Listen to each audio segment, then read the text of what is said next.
ಬಂದಿತೆ ಬಂದು ಸ್ತೋಮ ತಾಯಿ ತಂದೆಯರ ಕಾಣುದಾಗ ಎಂತಹ ಸಭೆ ಇದು.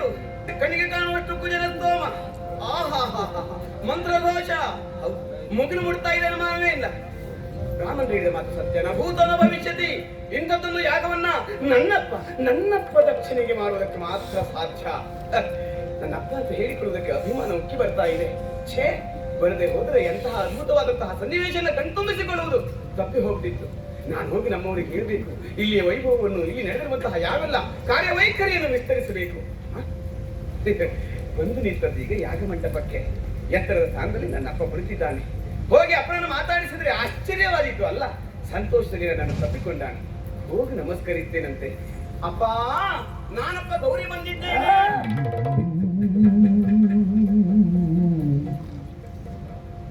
ಅಮ್ಮ,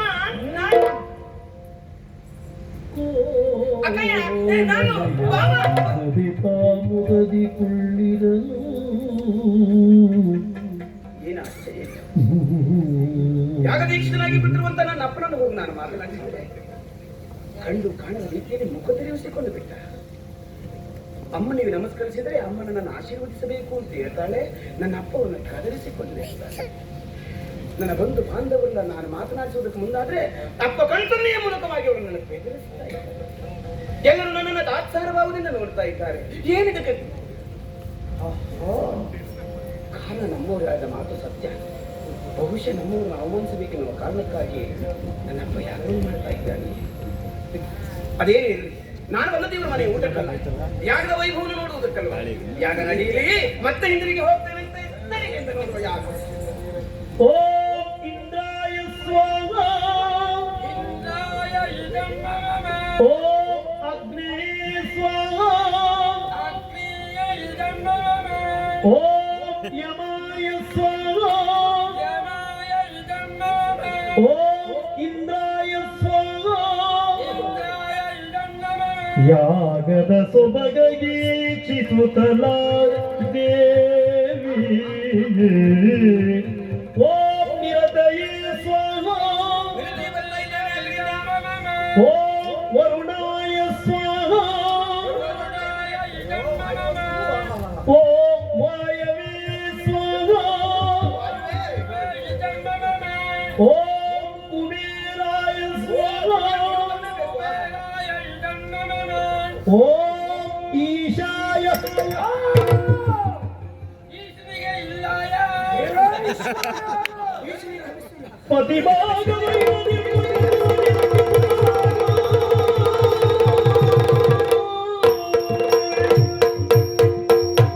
ಏತಕ್ಕೆ ಬಂದೆನು ನಾನಿ ಪಾತಕಿ ಮಾಡುವ ಯಜ್ಜದ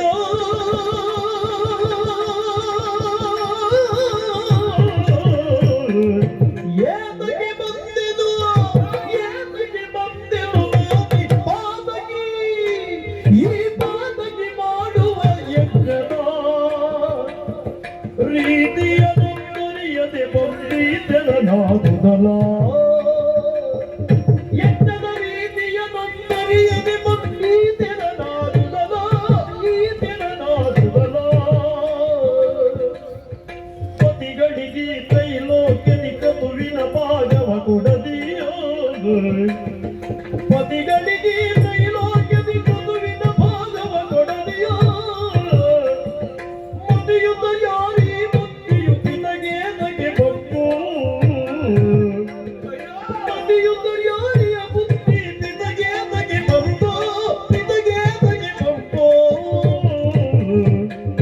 ಏತಕ್ಕೆ ಬಂದೆ, ಏತಕ್ಕೆ ಬಂದೆ, ಏತಕ್ಕೆ ಬಂದೆ ಪಾತಕಿ ಮಾಡುವ ಯಜ್ಞಕ್ಕೆ. ಮಂತ್ರಘೋಷಣೆ ಆಗ್ತಾ ಇದೆ. ಬ್ರಾಹ್ಮಣರು ಮಂತ್ರ ಮೂಲಕವಾಗಿ ಅಷ್ಟದಿಕ್ಪಾಲಕರನ್ನು ಆಹ್ವಾನಿಸಿ ಅವಿರ್ಭಾಗವನ್ನು ಅರ್ಪಿಸುತ್ತಿರುವಂತಹ ಸಂದರ್ಭ. ಕಡೆ ದಿಕ್ಕಿನ ಒಡೆಯನಾಗಿರುವಂತಹ ಮರಳನ್ನು ಇನ್ನೇನು ಆಹ್ವಾನಿಸ್ತಾರಿಲ್ಲ ಮಾತ ಪುರೋಹಿತರ ಬಾಯಿಗೆ ನನ್ನ ಅಪ್ಪನ ಕೈ ಇಲ್ಲ. ಇದು ನಿರೀಶ್ವರ ಯಾಗ, ಇಲ್ಲಿ ಈಚೆಗೆ ಆಮಿಸ್ತಿಲ್ಲ. ಹಾಗಿದ್ರೆ ಅಷ್ಟದಿಕ್ಪಾಲಕರೊಬ್ಬರಾಗಿರುವಂತಹ ನಮ್ಮವರನ್ನ ಬದುಕಿಟ್ಟು ಹಿಂದಿಕ್ಕಿ ಅಥವಾ ಅವರಿಗೆ ಆವಿರ್ಭಾಗವನ್ನು ಅರ್ಪಿಸದೆ ಯಾಗೊಂದು ಪೂರ್ಣವಾಗುವುದಕ್ಕೆ ಸಾಧ್ಯವಂತೆ. ತ್ರೈಲೋಕ್ಯದಲ್ಲಿಯೂ ವಿಶೇಷವಾದಂತಹ ಪೂಜೆಯನ್ನು ಪಟ್ಟಿರುವಂತಹ ನಮ್ಮವರನ್ನ ನನ್ನಪ್ಪ ಈ ರೀತಿಯಾಗಿ ಹೀಯಾಡಿಸ್ತಾನೆ ಅಂತಾದ್ರೆ ಅದ ಅವ್ರನ್ನಷ್ಟು ಗೌರವವಾಗಿರ್ತಾನೆ ಅಂತಾದ್ರೆ ಏನಿದ್ರ ಅರ್ಥ? ಬುದ್ಧಿವಂತನಾದಂತಹ ತಿಳುವಳಿಕೆಯುಳ್ಳಂತಹ ನನ್ನಪ್ಪ ಯಾಕೆ ಈ ರೀತಿಯಾಗಿ ವರ್ತಿಸ್ತಾ ಇದ್ದಾನೆ? ಯಾಕೆ ಹೌದು, ನನ್ನಪ್ಪನೇನೋ ಇಂಥದೊಂದು ಮಹಾಯಾಗವನ್ನು ಮಾಡ್ತಾ ಇದ್ದೇನೆ ಎನ್ನುವಂತಹ ಗರ್ವದಲ್ಲಿ ನಮ್ಮವರನ್ನು ಮರೆತಿದ್ದಿರಬಹುದು. ಆದ್ರೆ ಇಂತಹ ಒಂದು ಯಾಗವನ್ನು ವೈಭವಪೇತವಾಗಿ ನಡೆಸ್ತಾ ಇಲ್ಲದಿರಬಹುದು. ನಮ್ಮೂರು ಮೊದಲೇ ಹೇಳಿ ನಾನು ಯಾಕೆ ಬರಬೇಕಾಗಿತ್ತು, ನಾ ಬರಬಾರ್ದಾಗಿತ್ತು.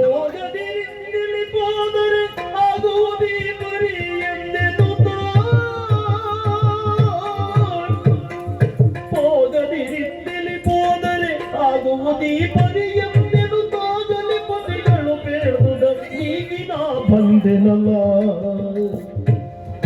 ಹೋಗದಿರಿಂದಿಲಿ ಹೋದರೆ ಆಗುವುದಿ ಬರಿ ಎಂದೆನು ತಾಗಲಿ ಪತಿಗಳು ಬೇಡುವುದ ಈಗಿನ ಬಂದೆನಲ್ಲ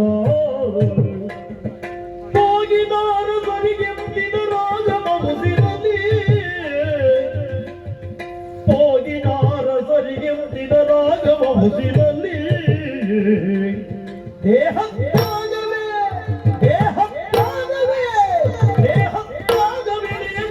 ವಿಷಯವಾಗಿಯೇ ಹೊರಳಿದಳು.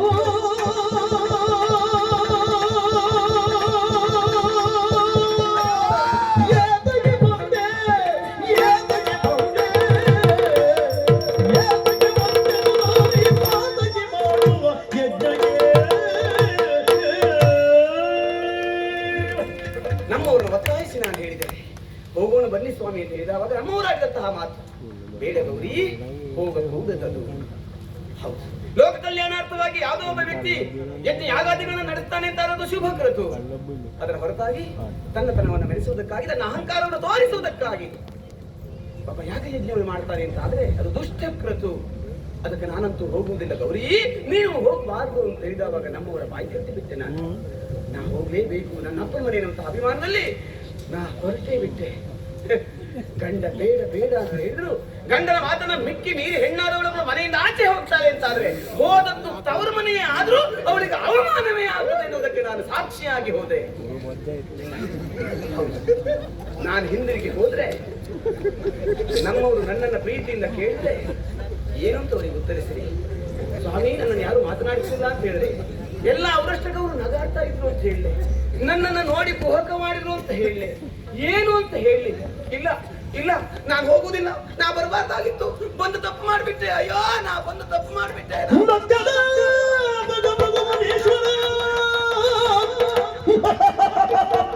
ಇಕ್ಕಲಿಗೆ ಕಳಿಸಲ್ಲ ಮಾಡಿದ ಮಿಕ್ಕ ಮುನಿಗಳು ಸುನರು ಕಿರುನಗೆ ಸೂಸಭೀಕ್ಷಿಸಿದ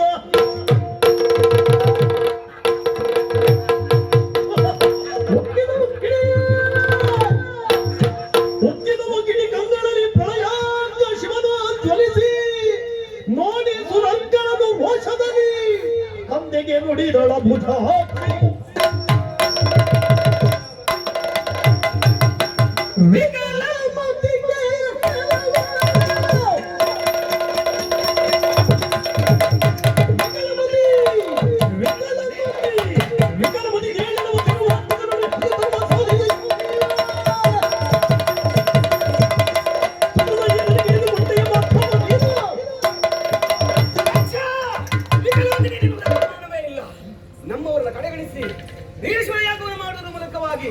ಎಂತಹ ಸತ್ಫಲವನ್ನು ಕಂಡೆ ನೀನು.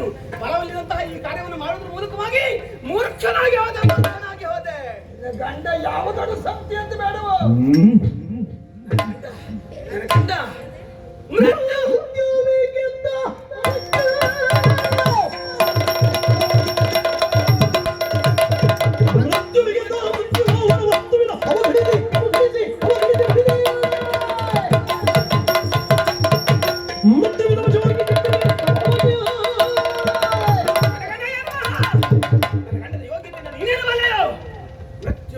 ಮೃತ್ಯು ಪ್ರಪಂಚದ ಯಾವೆಲ್ಲ ಜೀವರಾಶಿಗಳ ಜೀವವನ್ನು ಸೆಳೆಯುವಂತಹ ಮೃತ್ಯುವಿಗೂ ಮೃತ್ಯುಂಜಯ ನೆನೆಸಿರುವಂತಹ ನನ್ನವರ ಯೋಗ್ಯತೆಯನ್ನ ನೀನೇನು ಬಲ್ಲೆಯೋ, ನೀನೇನು ಬಲ್ಲೆ?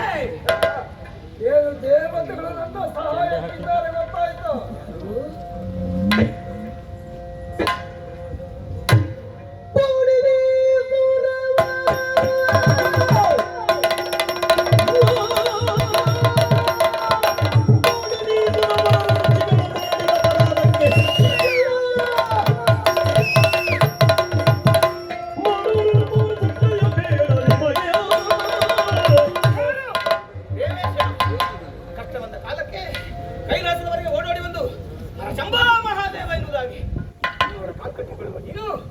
ಇವತ್ತು ಈ ದಕ್ಷ ಕೊಡುವ ಹವಿಸನ್ನ ನೆಕ್ಕುವುದಕ್ಕೆ ಬಂದ್ಯ.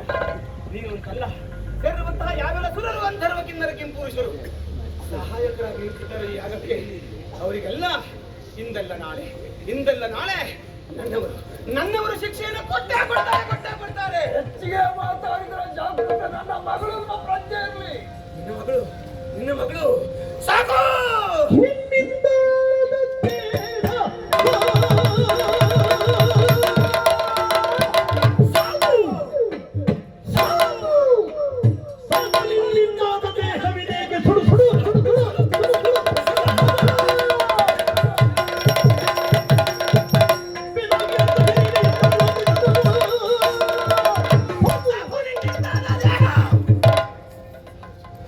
ಇಲ್ಲಿಯವರೆಗೊಂದು ಅಭಿಮಾನವಿತ್ತು, ನನಗೆ ಎಲ್ಲ ಅಹಂಕಾರವಿತ್ತು.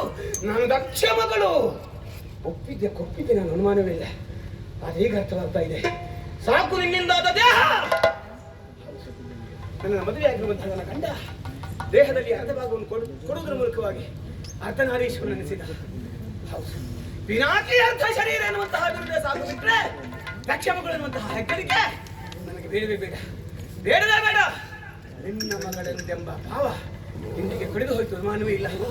ನನ್ನ ಈ ಶರೀರವನ್ನು ಕಂಡಲವೇನು ಹೇಳಿದ್ದು ನನ್ನ ಮಗಳು ಎನ್ನುವುದಾಗಿ, ನನ್ನಿಂದಾದ ದೇಹ ಅಂತ.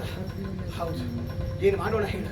ತುಂಬಿರುವಂತಹ ಸಭೆಯಲ್ಲಿ ಗಂಡನಿಗೆ ಅವಮಾನ ಆಗ್ತದೆ ಅಂತಾದ್ರೆ ಪತಿವ್ರತೆ ಹೆಂಡತಿ ಅದನ್ನು ಧಿಕ್ಕರಿಸಿ ಗಂಡನಿಗೆ ಮಾನ ಕೊಡಿಸಬೇಕು, ಸಮ್ಮಾನವನ್ನು ಕೊಡಿಸಬೇಕು. ಅದಲ್ಲ ಅಂತಾದ್ರೆ ಅವಳಲ್ಲೇ ಸಾಯ್ಬೇಕು. ಮೂರ್ಖನಾಗಿರುವಂತಹ ನಿನ್ನ ಮನಸ್ಸನ್ನು ಪರಿವರ್ತಿಸುವುದಕ್ಕೆ ಸಾಧ್ಯವೇ ಇಲ್ಲ. ಕಾಣುತ್ತಿರುವಂತಹ ಈ ನಿನ್ನ ಯಾಗ ಕುಂಡದಲ್ಲಿ ಹಾರಿನ ಅವಳ ಮೈಯನ್ನು ಮುಟ್ಟಿದ್ರೆ ಜಾಗ್ರತೆ ಅಗ್ನಿದೇವ. ನಿನ್ನ ಅಗ್ನಿಯನ್ನ ನಿನ್ನ ಅಗ್ನಿಗೆ ನನ್ನನ್ನು ಮುಟ್ಟುವ ಧೈರ್ಯ ಉಂಟೇನೋ? ನಿನ್ನ ಅಗ್ನಿ ಅವಶ್ಯಕತೆ ನನಗಿಲ್ಲವೇ ಇಲ್ಲ. ಅಗ್ನಿ ನನ್ನ ಗಂಡನಲ್ಲಿದೆ, ನಿಟಿಲನೇ ಅವ. ಆದರೆ ಆ ಅಗ್ನಿ ಅವಶ್ಯಕತೆ ನನಗಿಲ್ಲ. ಸುಟ್ಟು ಹೋಗ್ಬೇಕು ಅಂತಾದ್ರೆ ನನ್ನಷ್ಟಕ್ಕೆ ನಾನು ದಹಿಸಿ ಹೋಗುವುದಕ್ಕೆ ನನ್ನೊಡಲಲ್ಲಿದೆ ಅಗ್ನಿ.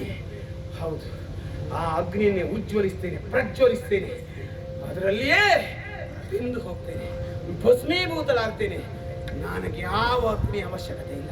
ನನ್ನಲ್ಲಿದೆ ಅಗ್ನಿ, ಯೋಗಾಗ್ನಿ. ಯೋಗಾಗ್ನಿಯಲ್ಲಿ ಪಾವಕನವನು ಜಾಗೃತಿ ಧರಿಸಿ ದೇಹವ ಅವನಿಗಾವತಿ ಬಿಟ್ಟು ಐದಿದರು ಶಿವ ಪದವ.